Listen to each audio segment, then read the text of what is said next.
Hi, everyone, and welcome to Cooking with Positivity. Here at Cooking with Positivity, we like to focus on positivity leading to success in your love life, business, or any aspect that you can think of. This month is our mental health month, so we will be focusing on mental disorders and illnesses and ways to stay positive and be supportive for those who suffer from these illnesses or disorders. So I'm going to go ahead and get right into our positivity poem for the month. Positivity is a choice. When we choose to be positive, you choose happiness. You choose a better mindset. Fill yourself with the fruits of life. Become full of the notion that tomorrow will be a better day. Now, I want to go ahead and jump into some mental health disorders so we can go ahead and know some of the signs to look for. Now, some of the signs for depression. People will have low confidence.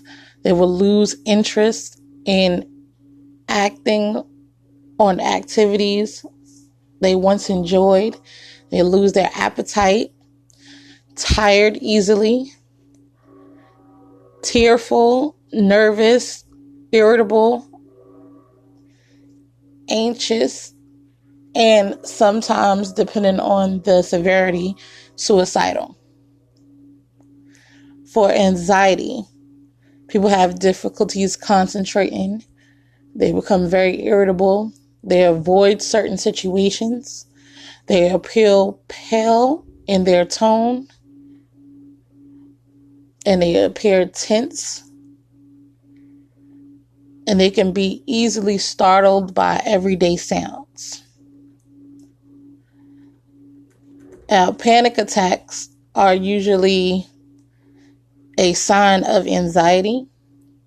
Someone having a panic attack experiences a sudden, intense sensation of fear, and they may breathe rapidly. They may sweat and feel very hot or cold. They may feel sick or feel faint. Now, people with OCD or obsessive compulsive disorder, which is a common form of anxiety involving distressing, repetitive thoughts, compulsions, and are the actions that people feel they must repeat to feel less anxious or stop their obsessive thoughts. Now, we're going to take a break, and when we come back, we're going to discuss how we can support our loved ones and our friends who deal with these disorders.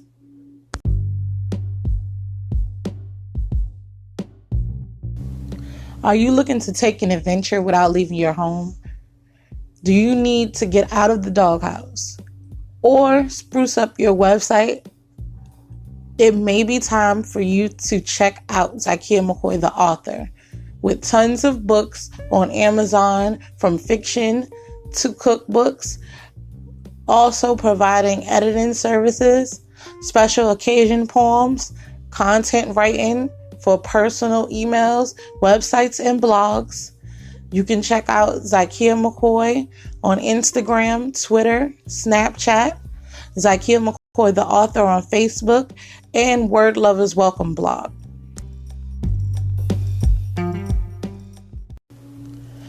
Welcome back. Now, here are some ways we could be supportive for people dealing with these disorders like depression, anxiety, OCD. You want to talk about it. Don't wait for them to get better. Set aside time with no distractions. That's important to provide a non-judgmental space. You want to let them share as much or as little as they want. You don't want to force the conversation. You don't want to lead the conversation. You want to let them lead the conversation at their own space, at their own pace. Now, talking takes a lot of trust, so don't pressure your family member or your friend. Just let it happen naturally. Don't diagnose or second guess their feelings. Don't put your diagnosis or opinion out there before they've had a chance to express themselves. You're not there as an expert. You're there to be supportive. So don't jump to your own diagnosis or solutions.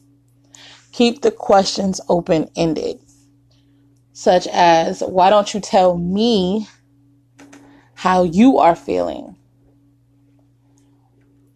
Keep it to where you can open up the dialogue so that person feels safe coming into this space and actually letting you know what's going on, how they're feeling. Make sure they're not feeling judged. Make sure they don't feel like their feelings are mute or null and void to you. Make sure they feel like you care and you feel like you are there to help and there to listen. You want to talk about well-being, exercising, good eating habits, and taking a break helps to protect mental health. So you want to talk about de-stressing and ways to keep healthy when you're going through certain things. Now, these things are key, or some of the key points on being supportive, and they can help in the long run. And you want to make sure you're being your best supportive self, because when people go through these disorders, these mental health triggers and things like that, it is very lonely at some point. You feel like nobody's in your corner. So it's very important that we be supportive. You want to offer help in finding the right professional person or the right professional support. You don't take control of that. You let your person, your friend, your family member make that decision for them, but you be there to support them and guide them. It doesn't hurt to do research and look for these people, but at the end of the day, it's their decision or our decision. Know your limits and ask for assistance. If you have a friend or another family member who is aware of the situation and you need support and you feel like it's a bit much for you, you can always ask someone else to sit in and help. But don't gang up. Make sure they're on the same page as you. Make sure they're extremely supportive and they keep an open dialogue and let things happen naturally. Now, if you feel like things are getting extreme or too dangerous for you to handle, you want to contact a professional, someone who has dealt with these individual disorders, and they know the key things to do to help. Now, I suffer from depression, and some of the signs that we talked about, I've experienced all of them and a bit more. And again, the main thing that I feel like I needed is to feel supported. When you were going through these things, you feel alone, you feel lost. And a lot of these things like depression, they make you want to isolate yourself. You feel comfortable in your seclusion. But knowing that you have people in your corner, you have a support system, it makes it a bit easier to pull yourself out. It makes it a bit easier to have the conversations, and it makes it a bit easier to be present a bit more in your day to day. It makes you exiting that tunnel just a little bit faster, because you know at the end of it, you have your team waiting for you to get back to you. So it's very important to remember these key points. Remember to listen. Remember to show no judgment. That is extremely important, guys. No judgment. Concentrate on needs. And you want to avoid confrontation. And you want to seek help. Don't become the person that takes over their health regime, because you can't be there 24/7.